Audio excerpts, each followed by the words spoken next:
National Weather Service in Austin, San Antonio has issued a severe thunderstorm warning for Bexar County until 7:15 p.m. Central Daylight Time. At 6:25 p.m. Central Daylight Time, a severe thunderstorm was located near Lackland Air Force Base, or 11 miles east of Castroville, moving northeast at 40 miles per hour. Hazard: 60 miles per hour wind gusts and $half-size hail. Source: radar indicated. Impact: hail damage to vehicles is expected. Expect wind damage to roofs. Siding. Entries.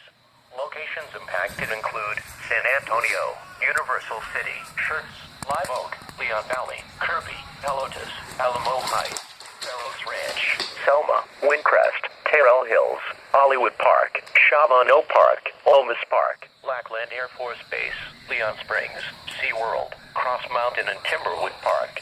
Prepare immediately for large hail and deadly clouds and ground lightning. Seek shelter inside a well-built structure. Stay away from windows.